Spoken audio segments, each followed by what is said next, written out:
नमस्कार दोस्तों, स्वागत है आपका हमारे YouTube चैनल जीके ट्रैकर पे। देखिए फ्रेंड्स, आज की वीडियो में हम बात करेंगे हमारी जो सीरीज़ है जनरल साइंस की सीरीज़, जिसमें हम उन जनरल साइंस के क्वेश्चंस को यहाँ पे कवर करते हैं जो आपसे यूकेपीएससी के द्वारा प्रीवियस ईयर में पूछे गए हैं।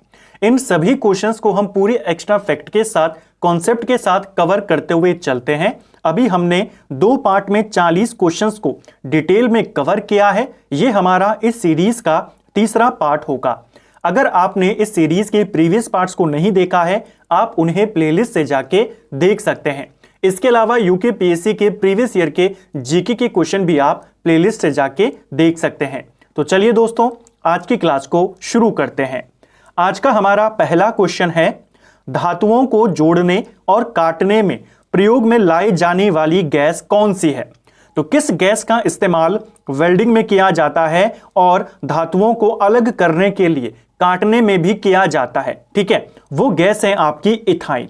ऑप्शन बी सही आंसर होगा। ठीक है, जो इथाइन है इसे ही एसिटिलीन भी बोला जाता है। तो कहीं पर आपको एसिटिलीन देखने को मिलेगा, कहीं पर आपको इथाइन देखने को मिलेगा। दोनों में कोई अंतर नहीं है, दोनों आपको एक ही लेकर चलना है। ठीक है, तो वेल्डिंग में कौन सी गैस इस्तेमाल होती है धातुओं को जोड़ने में और धातुओं को काटने में? ये आपकी इथाइन का इस्तेमाल होता है और ये क्वेश्चन आपसे पूछा गया था। नेक्स्ट है हमारा, मायोपिया दृष्टि दोष है जिसके कारण व्यक्ति देख नहीं सकता है। तो देखिए, दृष्टि दोष को लेकर भी उत्तराखंड में क्वेश्चन बना है। आप जानते हैं दृष्टि दोष है आपका मायोपिया। मायोपिया क्या होता है? मायोपिया को बोला जाता है निकट दृष्टि दोष। ठीक है, अगर हम हिंदी में बात करें, ये क्या है? निकट दृष्टि दोष इसको कहा जाता है। जो व्यक्ति इस दोष से पीड़ित होता है, जिसको मायोपिया होता है, वो व्यक्ति दूर की वस्तुओं को नहीं देख पाता है। रोग का नाम क्या है? निकट दृष्टि दोष। निकट की दृष्टि उसकी सही होती है और दूर की दृष्टि उसकी खराब होती है। दूर की वस्तुओं को वो नहीं देख पाता। दूसरा जो होता है वो होता है आपका दूर दृष्टि दोष। उसमें क्या होता है? उसमें निकट की वस्तुएं आपको दिखाई नहीं देती हैं। दोनों आपको याद करना है। ठीक है, मायोपिया निकट दृष्टि दोष में निकट की वस्तुएं तो सही दिखाई देती हैं, पास की वस्तुएं दिखाई देती हैं, दूर की वस्तुएं नहीं दिखाई देती। ठीक है, ठीक किससे होता है? जो आपका दूर दृष्टि दोष होता है, ठीक है, वो आपका उत्तल लेंस से ठीक होता है। ठीक है, और जो आपका मायोपिया होता है, निकट दृष्टि दोष, ये आपके अवतल लेंस से ठीक होता है। तो निकट के लिए अवतल, दूर दृष्टि दोष के लिए उत्तल, दोनों आपको याद करने हैं। ठीक है, नेक्स्ट है हमारा, लाल रक्त कोशिकाएं मुख्य रूप से बनती हैं। तो आरबीसी के बारे में हमने कल भी बात करी थी। तो देखिए, क्वेश्चन आपके रिपीट होते हैं। जो आपका आरबीसी है, कल हमने बात करी थी, ये आपके समाप्त कहां होते हैं? ये आपके लीवर और स्प्लीन में समाप्त होते हैं। ज्यादातर समाप्त ये स्प्लीन में होते हैं, जिसे प्लीहा भी बोला जाता है। इंग्लिश में स्प्लीन लिखते हैं, हिंदी में इसे तिल्ली भी बोला जाता है। तीनों एक ही नाम है। यहां पे समाप्त होते हैं, कल हमने बात करा। यहां पर पूछा है बनती कहां है? तो ये आपके अस्थि मज्जा में बनती है, बोन मैरो में बनती है। ऑप्शन बी सही आंसर होगा। समाप्त कहां होती है, बनती कहां है? दोनों क्वेश्चन आपसे पूछे गए हैं। हो सकता है अगली बार पूछ लेगा आरबीसी का जीवन काल। तो कल हमने देखा था 20 से 120 दिन इसका जीवन काल होता है। ठीक है, नेक्स्ट है हमारा, वह प्रक्रिया जो पर्णहरिम धारी जीवित कोशिकाओं में होती है उसे क्या कहते हैं?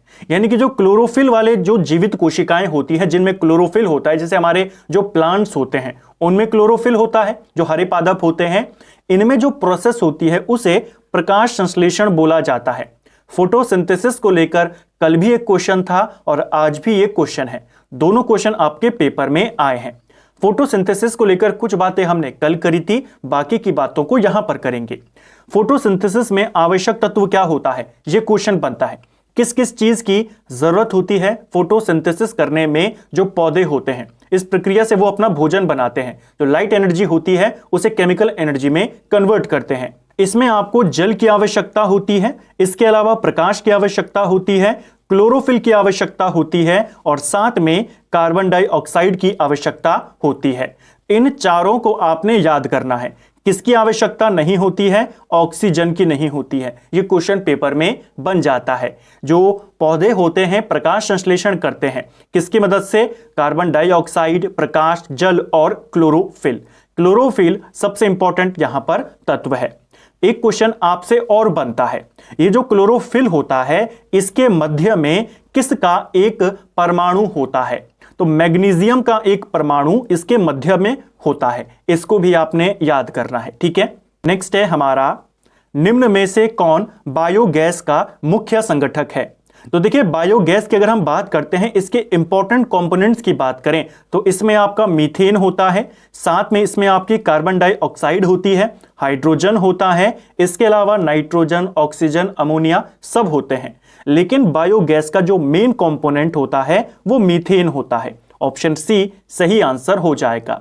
बायोगैस का 50 से 70% क्या होता है? मीथेन इसका कंपोनेंट होता है। तो ये इसका सही आंसर हो जाएगा, ठीक है। नेक्स्ट है हमारा, सोडियम कार्बोनेट का सामान्य नाम क्या है? तो देखिए सोडियम कार्बोनेट, इसके अलावा जो आपका सोडियम क्लोराइड होता है, सोडियम बाइकार्बोनेट होता है, सोडियम हाइड्रोक्साइड, इनके सामान्य नाम आपसे पूछे जाते हैं। यहां पर पूछा गया था सोडियम कार्बोनेट। सोडियम कार्बोनेट का जो सामान्य नाम होता है वो धोने का सोडा होता है, जिसे हम इंग्लिश में कहते हैं वॉशिंग पाउडर, ठीक है। जो वॉशिंग सोडा होता है, वॉशिंग सोडा को ही बोला जाता है सोडियम कार्बोनेट, ठीक है। ये इसका रासायनिक नाम है, वॉशिंग सोडा इसका सामान्य नाम है। इसके अगर हम केमिकल सूत्र की बात करते हैं तो Na2CO3 इसका केमिकल नेम होता है। किसका? धोने के सोडा का, वॉशिंग सोडा, ठीक है। रासायनिक नाम क्या है? Sodium carbonate.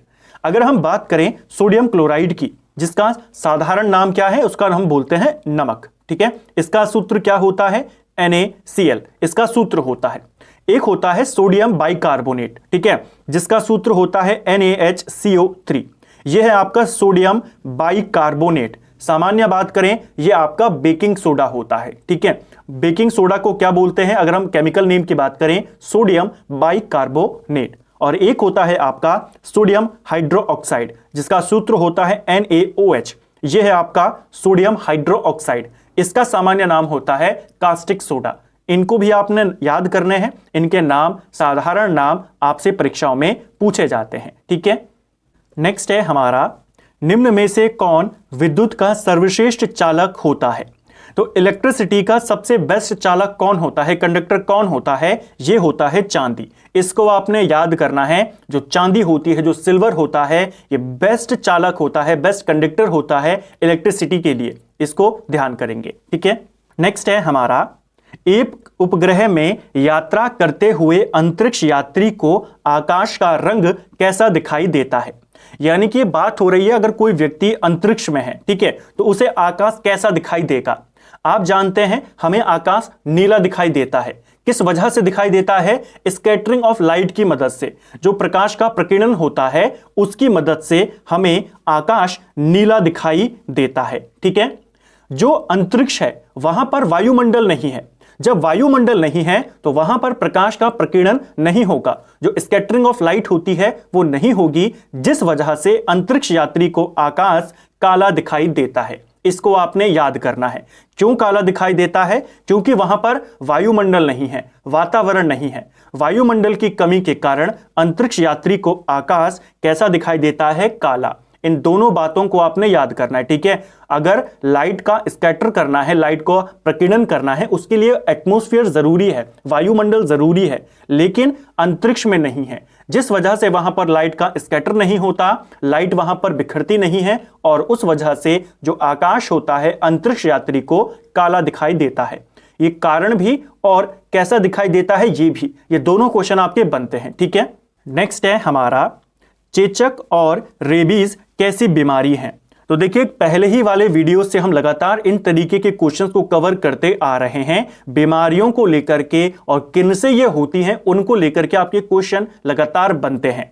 यहां पर आपको दो बीमारियां दी गई हैं, एक है चेचक और एक दिया है रेबीज। ये दोनों की दोनों विषाणु जनित रोग होते हैं, वायरल डिजीज होती हैं, वायरस के माध्यम से होती हैं, ठीक है। इनको आपने याद करना है। वायरस की अगर हम बात करते हैं, विषाणुओं की बात करते हैं, रोग आपको ये याद करना है, और भी रोग होते हैं, जल्द हम इनको ट्रिक के माध्यम से याद करेंगे।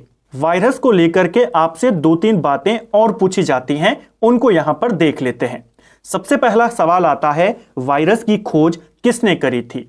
तो वायरस की खोज जो करी थी उनका नाम है इवान विस्की। ठीक है, इवान विस्की के द्वारा वायरस की खोज करी गई 1892 में। ठीक है, दूसरा क्वेश्चन बनता है, जो ये वायरस शब्द है ये दिया किसने? इसने तो खोज करी इवान विस्की ने, लेकिन जो वायरस शब्द था इसे लुई पाश्चर ने दिया था। इसको भी आपने याद करना है, वायरस शब्द इसने दिया था लुईस पाश्चर।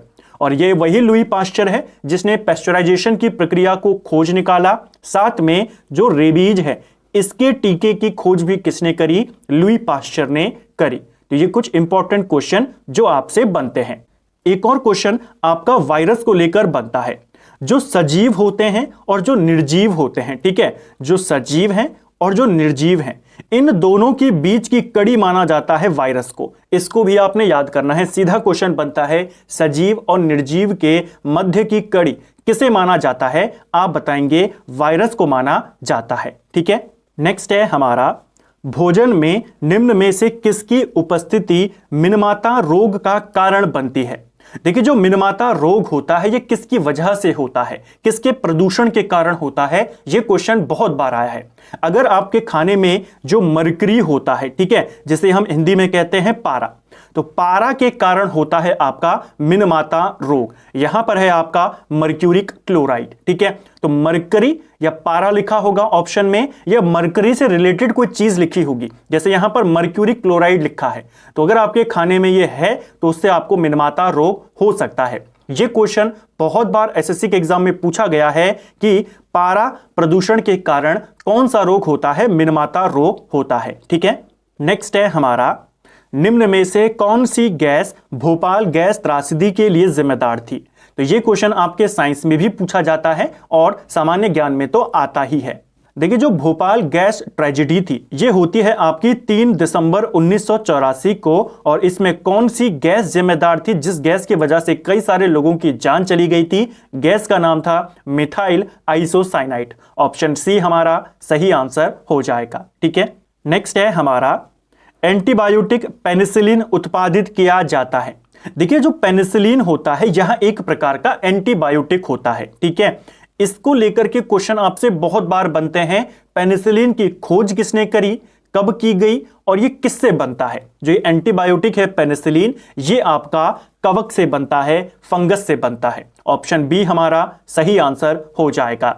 पेनिसिलिन की खोज की बात करते हैं, इसकी खोज 1928 में होती है और इसकी खोज करते हैं अलेक्जेंडर फ्लेमिंग के द्वारा इसकी खोज की जाती है। तो ये क्वेश्चन बनता है, पेनिसिलिन की खोज किसने करी? आप बताएंगे फ्लेमिंग ने करी। कब करी? आप बताएंगे 28 में करी। और ये किससे बनता है? ये आपके फंगस से बनता है, फफूंद या कवक से बनता है। ठीक है, नेक्स्ट है हमारा, विटामिन 12 में होता है। तो देखिए, इससे रिलेटेड जो एक्स्ट्रा फैक्ट था मैंने आपको लास्ट वीडियो में बताया, और अगले पेपर में आपसे ये क्वेश्चन भी बना था विटामिन को लेकर के, विटामिन 12 में इनमें से कौन सा तत्व होता है? तो विटामिन 12 की अगर हम बात करते हैं, इसका जो रासायनिक नाम होता है वो साइनोकाबालिन होता है। ठीक है, इसका जो वैज्ञानिक नाम है साइनोकाबालिन। मैंने आपको कहा था नाम से ही मिलता जुलता है, कोबाल्ट। ठीक है, ऑप्शन सी सही आंसर हो जाएगा। विटामिन जो 12 होता है, B12 होगा ये, विटामिन B12, इसमें आपका कोबाल्ट पाया जाता है। ठीक है, B12 होगा ये। इसकी कमी से कौन सा रोग होता है? ये भी आपसे पूछा गया था, अनीमिया रोग होता है। ठीक है, जिसे हम कहते हैं खून की कमी। नेक्स्ट है हमारा, किस ताप पर जल का घनत्व अधिकतम होता है? तो देखिए, जल की डेंसिटी को लेकर के क्वेश्चन है। जल का जो घनत्व होता है 4 डिग्री सेल्सियस पर वो सबसे ज्यादा होता है। इसे आपने याद करना है।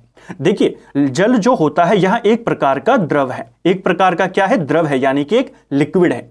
जो नॉर्मल लिक्विड होते हैं, जो सभी लिक्विड होते हैं, उन सब में क्या कंडीशन होती है? 2 चीजें होती हैं। एक होता है आपका आयतन, ठीक है, और एक होता है आपका घनत्व।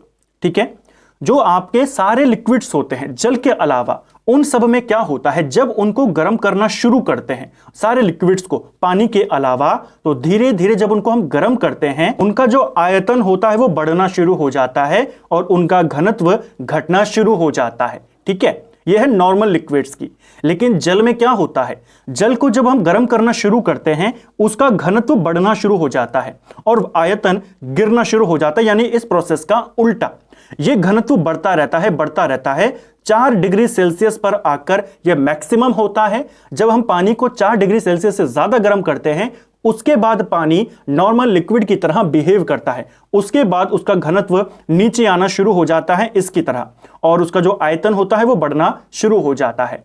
तो यही क्वेश्चन आपका बनता है, क्योंकि सामान्य लिक्विड से थोड़ा अलग होता है पानी का व्यवहार, यानी 4 डिग्री पर वो मैक्सिमम होती है। और वही क्वेश्चन आपसे पूछा गया था, जल का घनत्व सबसे ज्यादा कहां पर होता है, 4 डिग्री पर होता है। कई बार ये क्वेश्चन भी पूछा जाता है कि 4 डिग्री तक जल में आयतन और घनत्व में क्या प्रभाव पड़ता है। तो 4 डिग्री तक क्या होता है, घनत्व बढ़ता है, आयतन गिरता है। 4 डिग्री के बाद जो घनत्व होता है वो गिरना शुरू हो जाता है और आयतन बढ़ना शुरू हो जाता है। ये थ्योरेटिकल क्वेश्चन बहुत बार आपसे पेपर में आया है, इसको आपने याद करना है। ठीक है, नेक्स्ट है हमारा, निम्न में से कौन सा विटामिन रक्त का थक्का बनाने के लिए आवश्यक होता है। तो देखिए, उत्तराखंड में ही हमने पहले वीडियो में बात करी थी, क्वेश्चन आपसे पूछा गया था कि इनमें से किस विटामिन की कमी से जो ब्लीडिंग होती है वो लगातार चलती रहती है। उसी का अर्थ था कि ब्लीडिंग होती रहेगी, यानी कि रक्त का थक्का नहीं जमेगा। उसका आंसर था विटामिन के, और इसका आंसर भी है विटामिन के। जो विटामिन के होता है, अगर इसकी कमी है, तो अगर जब आपको कोई चोट लगती है, कोई घाव होता है, उसकी वजह से खून निकलना शुरू होता है, तो अगर विटामिन के की कमी है तो ब्लीडिंग लगातार होती रहेगी, खून जमेगा नहीं। आमतौर पर क्या होता है, जैसे ही चोट लगती है थोड़ा सा खून निकलता है, उसके बाद खून जमना शुरू हो जाता है, खून जो थक्का होता है वो वहां पर बन जाता है। विटामिन के की कमी से रक्त का थक्का नहीं बनता है। ठीक है, तो कौन सा विटामिन आवश्यक है रक्त का थक्का बनाने में, विटामिन के है। वहां पर भी ये क्वेश्चन था लेकिन घुमाकर था। तो इस सीरीज से आपको यही आइडिया मिलता है किन टॉपिक से, किन पोर्शन को लेकर के आपको ज्यादा क्वेश्चन देखने को मिल रहे हैं।